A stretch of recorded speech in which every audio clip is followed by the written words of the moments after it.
Greetings from the shadows. I am Taiga the River in another video covering this month balance patch. We will start with the smallest changes and then I will move to the larger ones. Guard Agapitonev initiative was lowered from high to medium. Imperial Fist Fabni Ren health has lowered from 35 to 30. Ultramarines a unity initiative has lowered from high to medium. Mechanicum Chivolta Stalat's ability costs now 2 energy instead of 1. Alchemist Grammaton cost was increased from 4 to 5 energy. Machine Spirit the faction mission had its requirement increased from 8 to 10. Chaos Argahol Gorborn health was lowered from 40 to 35. Ebosthenoi, a passive was changed to Resolution. Give +1 health to adjacent Chaos troops. Baleful Assembly no longer affects cards in your hand. Its description was changed to lowering the cost of all Chaos troops in your deck to 1 energy. Thala Gairon ability change to Energy 1 gives shield to your weapons. Thunderstar Gauntlet now only stuns and stack enemies. Change the creature to your Warlock gains +2 attack and stun at enemies attack this turn. Targeting protocols. Cost increase from 7 to 8 energy. Hecaton Claw. Ability cost increase from 3 to 4 plasma. Refinery Hub. Health lowered from 5 to 4. Dark Mechanicum Tacitus Proctor no longer has passive ability. Anacarius Scoria. Ability change to 2 energy. Discard a random card to draw 2 cards. Archimagos Drycaback. Ability cost lowered from 2 to 1. Chrome Silence. Health lowered from 5 to 4. And description change to Network Anima. When you trigger Network Anima, give +1 attack and 1 health to another random friendly troop. Psychotrothine Talats. Health lowered from 5 to 4. Tenebrat Stalker. Health lowered from 5 to 4. Crown Thalats. Attack lowered from 3 to 2. Description. Change to raw. Discard a random card to deal 2 or 3 damage to a random enemy. Sana 2. Cross increase from 1 energy to 2 energy. Scion of Cyclotrophy. Description change to give shield to a friendly unit. If it is a vehicle, also give it +2 health. Lachesis Donatar. Attack lowered from 4 to 4. Silicamutus. Description change to create a copy in your hand of a vehicle. Krovia Cube no longer has shield. Before saying goodbye, I should speak and give my opinion on this patch. Why do we accept this type of changes? Not to sound pessimistic, and I know that all the changes to Dark Mechanicum and Night Houses were quite necessary, as were the changes to the Chaos faction and some for the Mechanicum. But with the Ultramarines, Raven Guard, and Imperial Fist, do you really consider these changes to be good? Before digging in, I would like to give a verdict to several people I have written regarding these changes, and many find a certain displeasure regarding them to Thiel and Agapito, and others accept the changes without invalidating any of the opinions I have said, because they are valid. It is a point of view of saying that nothing changed with said warlords that makes me differ so much. Farney Ryan is going to survive the Terrary War, which gives us an indication of what are the plans for said expansion. With Agapito, you know I am a Raven Gourmet. I know I am not someone in the top, and I know my opinion may be worth less, but something I agree on with several people that are on the top is that Agapito is a predictable wallow. True predictable.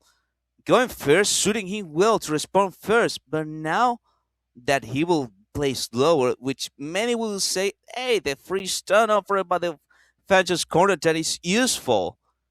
It is actually a good tool, but only serves to slow things down a bit as a method to respond while going second. And it sometimes doesn't work. With Agapito, a warlock who's hardly he sees use for the counterattack, it is useless for him because what you see when playing Agapito is to have control as well as a certain degree of aggressiveness going first, but going second delays him significantly and allows the warlord to be way more predictable than is. In fact, that was the reason they increased his initiative last year in the warlord overhaul. Now for the elephant in the room, TL, the best warlord the Ultramarines have. Now, without his high initiative, which also allow him to have an advantage when responding to the enemy, he will go now slower. Another opinion is regarding his contra. Let's be honest, those who have played Ultramarines currently know that that contra attack is more than situational and does not compensate from the obvious defiances they have as a faction, and I doubt they will buff them. I differ with several content creators who believe the Fs remain the same. Of course, he doesn't. Okay, in one part, generating resources and allowing him to have a way to respond is indeed quite useful. But now that he's going to play slower, it will be more complicated to him to maintain and respond, considering that the Ultramarines as a faction have literally a worse response to Swarm. Only only TL has the tools to respond to Swarm decks. And they are and as a faction, they have fallen too far behind compared to other factions, and I refuse to believe they will buff them in the near future. I'm sorry, Russell, but I don't share that thought. Sorry. They have many opportunities to balance them, so that all the useless cards they have become more useful.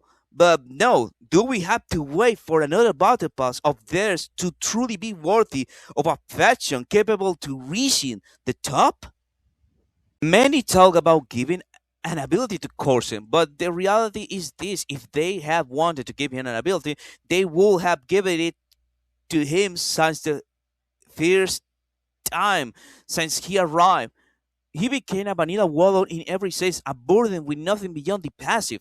If they have gave him an ability to resolve the defenses, it will be good now. But since nobody says anything, and after every pile avalanche patch, we are just left with a bitter taste and accepting what happened, we won't achieve nothing, and no changes will be made. we have we have normalized an enormous level of conformism that is incredible, which is literally the reason why this game is the way it is. We have mediocre balance patch because we ask for constant state of mediocrity to keep the top 50 stable, especially those in the large lodges, which conform to whatever they are given as long as their goal in the top 50 is stable. And that's with the rest of the players that are in the top 50, and also the ones that are the whales, dolphins, whatever. They conform to whatever. Many factions are currently forgotten, surviving as best they can in ranked with the tools they have. I know that I'm not as someone who is or has been in the top 50. I know I only once went to and reached High Terra. The truth is, I am not a meta player nor someone very interested in that. I am like you, a player, and I believe that as players, we should stop normalizing this constant conformism because it is what kills this game. Sooner or later, when this ends, the guilty ones will be us for allowing this to continue. Now, with all this said, goodbye everyone. I am Tiger Rivi and I see you in the shadows. Goodbye! The age of crimes has ended! No more false prophets! Follow me and you will never again be deceived!